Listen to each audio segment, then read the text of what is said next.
let me tell you something real. You don't have to wait for things to make sense before you live like they're already true. In fact, if you wait for proof, you're already behind. Because proof is just the echo. And you're the damn origin. You ever feel like something's missing? Like you're doing the affirmations, trying to stay positive. But deep down, you're frustrated? Like you're doing it wrong? Nah, you just forgot to feel it. This ain't about saying the words. It's about living like the thing is already real, not pretending, embodying.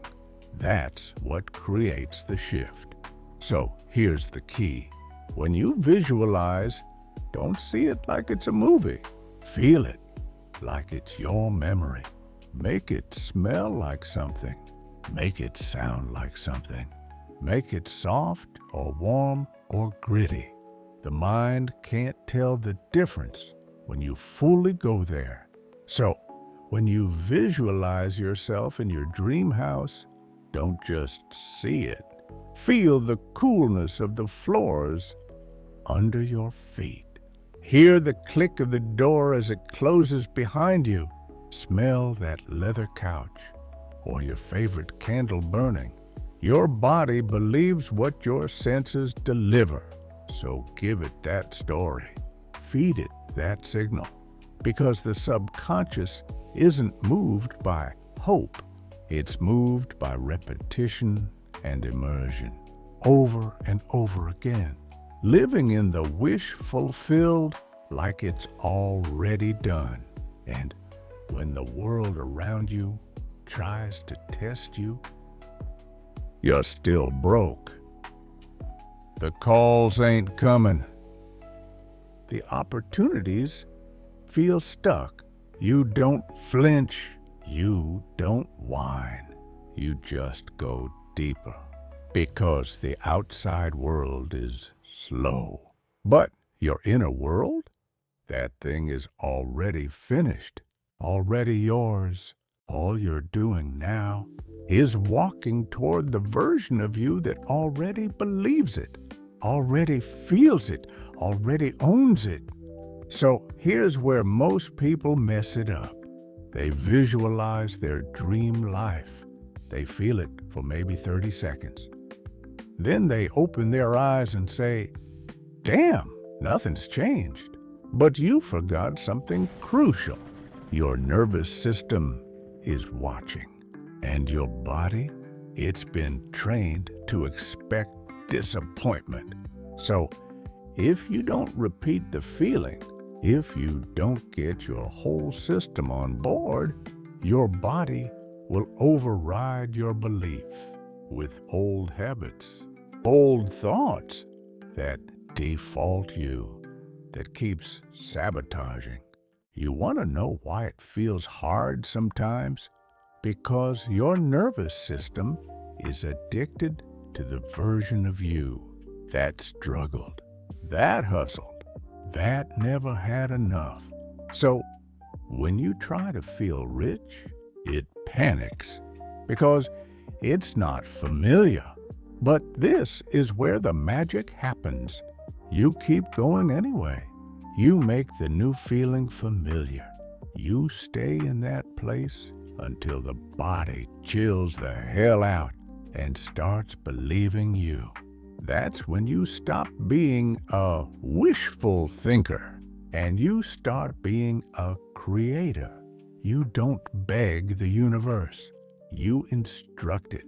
And your tone, it's peace, calm, certainty.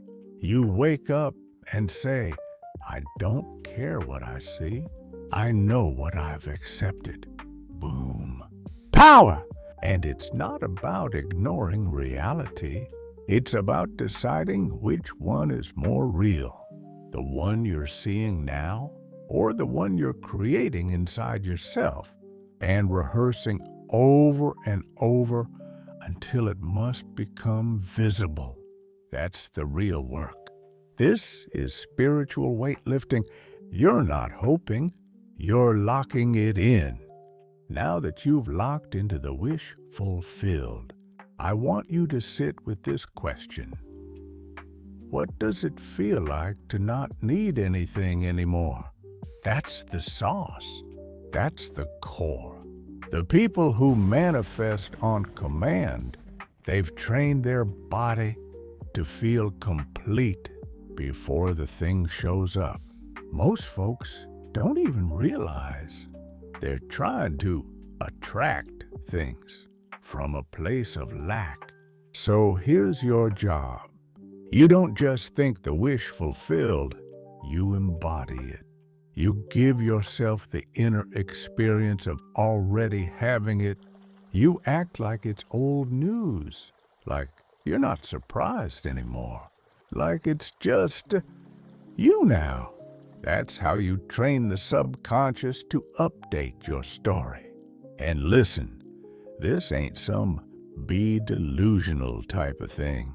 It's actually the most grounded, disciplined, scientific thing you can do. Because your thoughts aren't just concepts floating around. They're electric. And your feelings? Magnetic. That's what creates the field around you. The world doesn't respond to what you want. It responds to who you're being. You ever walk into a room and feel someone's energy before they even speak? That's because everything starts in the field. So you gotta shift the field first. Change what's happening inside you. Imagine your desired reality is on a radio station. Let's call it 95.9, Big Boss FM. But you've been tuned into 88.7, broke and hopeful. You're begging the station to play your song, but the antenna's off. You gotta switch frequencies. You can't force 95.9 to play through 88.7 signal. You change the dial inside you. And how do you do that? You sit down, you close your eyes, and you run that inner movie until it becomes more familiar than the outside world. You stay there until your heart rate slows down, until your breath evens out, until your body believes it's already done. And when you open your eyes, you carry it with you. You don't break character. The moment you react to the old world, you go right back to the old frequency. So the mission is to stay locked in, to walk through the fire without blinking, to smile when the 3D tries you. You don't plant a seed and dig it up every 5 minutes to check it. You water it. You protect it. You trust the soil. Same thing here. The seed is your assumption.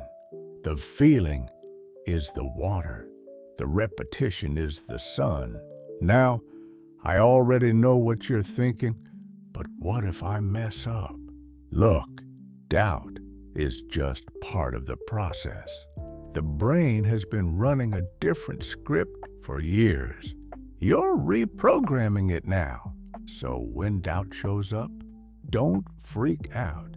Acknowledge it like background noise and shift back into belief. No drama, no guilt. Just course correct and keep it moving. And let's be real. You can't expect to become a new person by thinking the same way you did yesterday. So practice feeling like your future self. Practice walking like them, talking like them, responding like them. Start small. Pick one moment in your day and flip it. Stuck in traffic? Picture yourself on a plane. Let's go.